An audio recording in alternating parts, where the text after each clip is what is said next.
This podcast segment is brought to you by Facts from the Ghost of Podcast, DJ Laudy, Daudy. If you like this video, hit the like, subscribe button. The likes I appreciate, the views I appreciate more.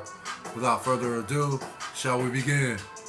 How y'all doing? Facts from the Ghost of Podcast, DJ Laudy, Daudy. Today's segment is going to detail the question that was actually asked since last season's playoff matchup between the Cleveland Cavaliers and the New York Knicks. The Cleveland Cavaliers were the 4th seed at that time, and the New York Knicks were the 5th seed.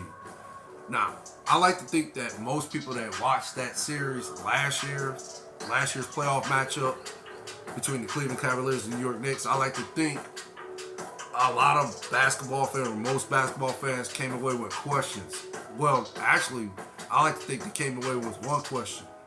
Are the Cavs soft? Because the way the Knicks manhandled them last season in the playoffs, it was just alarming. It was like the Cavs laid down, which, yeah, you can say in so many words they did. They didn't put up a fight last season. They were out hustled. The Knicks got most of the loose balls in that series. The effort by the Knicks was more compelling than the Cavs' effort. It just seemed like the Knicks wanted it more, but again, it was like the Cavs just succumbed to the physicality the Knicks were imposing on the Cavs, if that makes sense. It just seemed like the Cavs just waved the white flag early and just said, nah, we don't want none of this. We didn't expect this, or we didn't see this type of basketball coming. I don't know. Did they play soft last season? Of course they did. So now the question is being asked again because of how they played against the Knicks last night. I'm not going to get into the statistics. I'm a little frustrated because the Cavs just seem like every time they play the Knicks or any team that's physical, they just, forget how to play basketball, and they just can't match that physicality, if it makes sense. So I'm a little frustrated. Just stay with me as I'm trying to articulate and give vivid details on why I feel is the Cavs soft. Yeah, in my opinion, they are. Until they get in the playoffs and show that they can compete at that level, the physical level. And I'm not talking about, the way they're playing now. Yeah, are they playing a lot better this season? Yeah, they're the number 2 seed, so you have to give them that much credit. Is J.B. Bickerstaff's coaching ability, has that been better?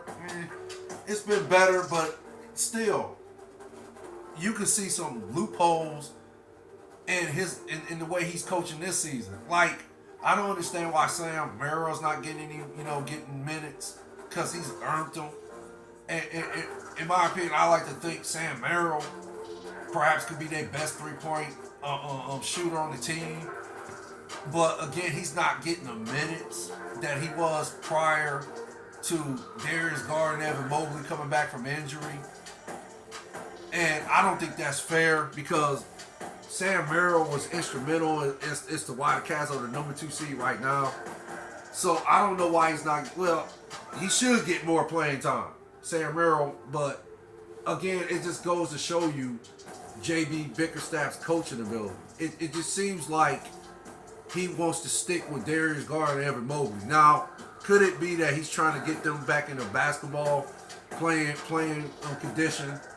Is he trying to help, get their timing back and so forth? Is he trying to, is he flirting with playoff rotations right now?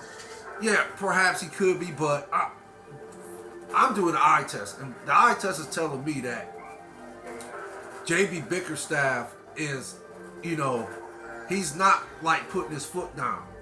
Like he didn't do it last season in the playoffs. So it seems like he's still not putting his foot down regarding Darius Garland and Evan Mobley. And when, they're out there having bad games, if that makes sense, it seems like he just sticks with them.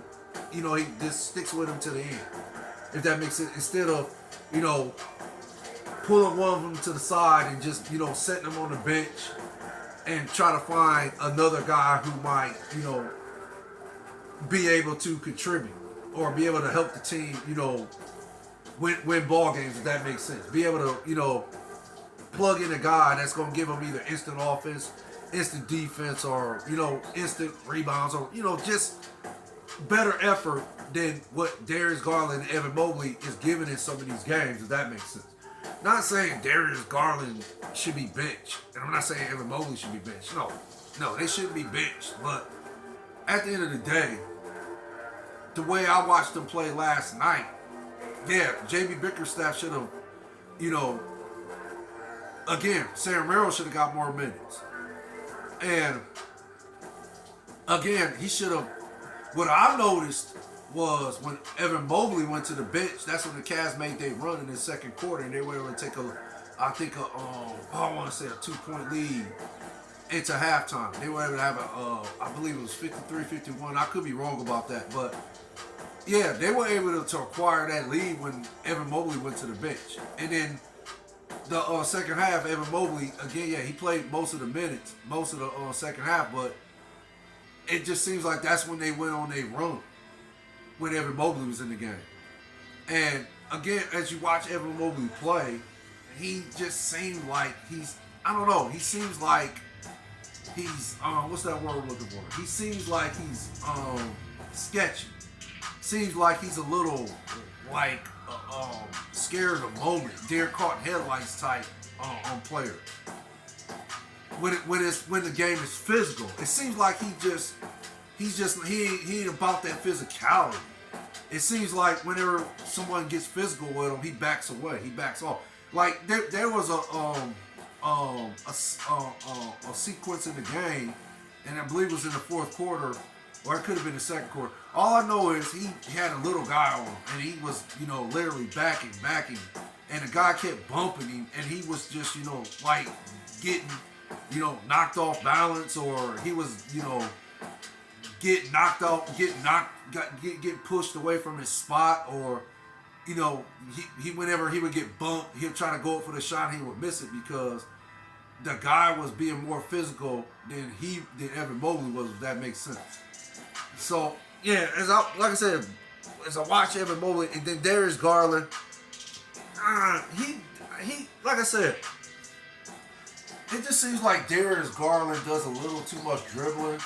Like I don't want to say the ball sticks or nobody moves on offense. On offense when Darius Garland has the ball, but from what I saw last night, I didn't see that much ball movement when Darius Garland was in the game, if that makes sense. Could be wrong, because I watched the game, but I didn't watch the whole game in its entirety. So I could be wrong, but the times when I was watching the game and I was watching Darius Garland, he was doing a little too much dribbling. And he was scoring, he's putting the ball in the basket, but there were, possessions where he would end up either turning the ball over or the team would end up taking a bad shot. And then the Knicks get the rebound, they'd be off to the races and they'll get easy buckets, if that makes sense, because of these turnovers or, bad offensive sets that Darius Garland was creating because he was dribbling the ball too much. So, but Josh Hart had 19 rebounds. And Evan Mobley and Jared Allen was both in the game. So I don't even know why JB Bickerstaff keeps, playing with that lineup. Why does he keep putting Jared Allen and Evan Mobley in the game at the same time? Why is he doing that? Because, again, it seems like when he plays both them guys, that's when the other team is able to utilize that to their advantage. And yeah, it comes off like rebounding. It comes off guys getting wide open 3-point shots. And but the advantage for the other team when they're playing physical is the rebounding. Like the Cavs are getting out rebound because of Jared Allen and Evan Mobley playing at the same time. And again, I don't know why JB Bickerstaff is not seeing what I like to think most people that know basketball are seeing. Why you keep playing these two dudes in the game when both of them are getting out rebounded by guards of all people? They're not even getting, it's bad enough they're getting out rebounded by, the centers and power forwards. But now they're getting out rebounded by guards, and you got 2 7-footers in there.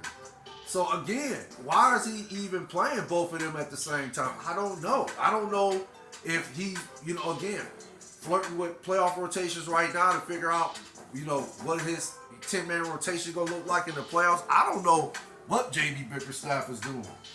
Like I said, has his coaching been a little better? Yeah, it's been a little better. But again, since Evan Mobley and Darius Garland came back into the lineup, it seems like he forgot how to coach the way he was coaching after when they went down with their injuries.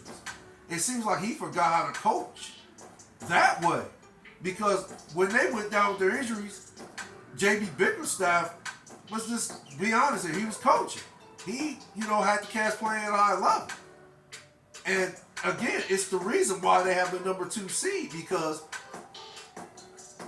JB Bickerstaff was, it seemed like to me he was, making the right substitutions, plugging in the right players that was giving them the effort and so forth on offense and defense, and the intangible, which is the 50-50 balls and so forth. So I don't know what's going on now.